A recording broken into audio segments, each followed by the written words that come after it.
Well, at his rallies across the country, the president declares very frequently that America and socialism are completely incompatible. We are alarmed by the new calls to adopt socialism in our country.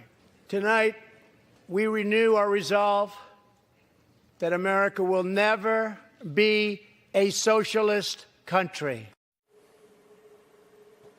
America will never be a socialist country, says the president. It's hard to imagine this a socialist country, but if you're having trouble imagining it, maybe because you're old. The number of Americans who think we should bring some socialism into our system is growing, and they're mostly young people.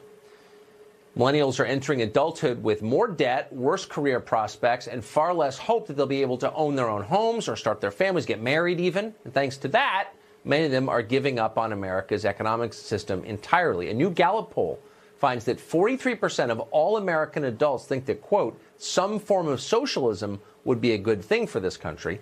Among those aged 18 to 34, 57% support socialism, a shocking number.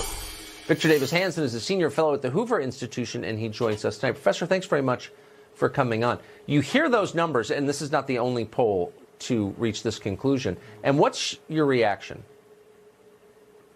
A couple of things. I think that there's a lot of ignorance of socialism. I think our public school system, the universities, our popular culture, they sort of glorify it as a fuzzy-wuzzy Robin Hood-like taking from people who really didn't build that and giving it to more deserving victims. They never tell you that socialism is more than just Denmark or Sweden, that it ultimately ends up like Venezuela and Cuba, and that because it's contrary to human nature, it requires a degree of coercion that's pretty scary.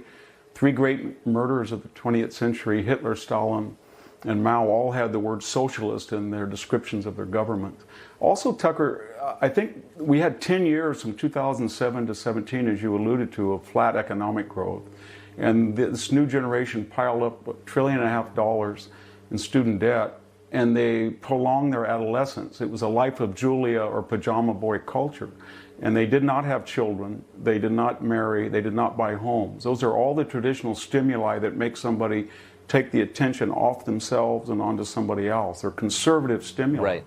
And finally, I'll be frank with your viewers, I think the Republican Party did a very poor job of, and they're the traditional stewards of market capitalism, of explaining why market capitalism creates wealth and makes all of our lives better. Because they embraced a couple of positions. Open borders, as your first segment showed, drove down the wages of working Americans. It overtaxed social services. It impoverished us. And then they redefined free trade as unfair trade. So when the entire Midwest was hollowed out, it was almost a callous message of go learn coding or go to the fracking fields, or China is getting us cheap stuff that we can afford even if we don't have good wages, or it'll make us leaner and meaner and more competitive, or it's unsustainable for China. But there was never any empathy.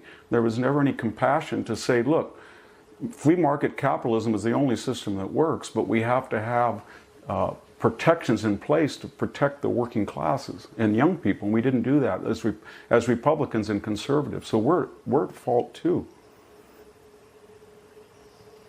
So when you get poll numbers like these, 57% of young people say they want something, doesn't that suggest that over time in a democracy you're going to get the thing that people want? Are you worried about that? Well, we see. Well, Tucker, 5 years ago, Bernie Sanders was a joke. And now he's a serious contender for the presidency. So that proves your point. And that's what's happened.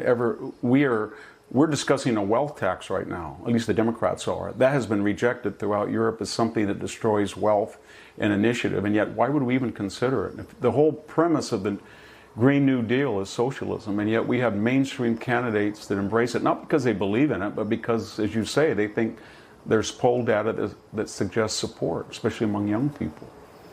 But it's sad because history suggests that every time you go down this trajectory and you think you're going to get something for free or going to be humanitarian, you're going to virtue signal, somebody decides that they have to use coercion and authoritarianism to stop people like you and I from suggesting it doesn't work and we don't want to be a part of it.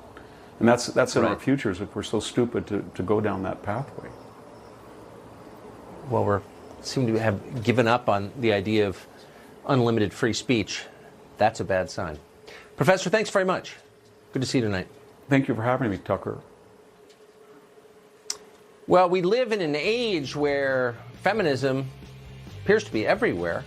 And it's interesting in light of that a new survey finds the happiest women in America are married, religious, conservative, and traditional. How'd that happen?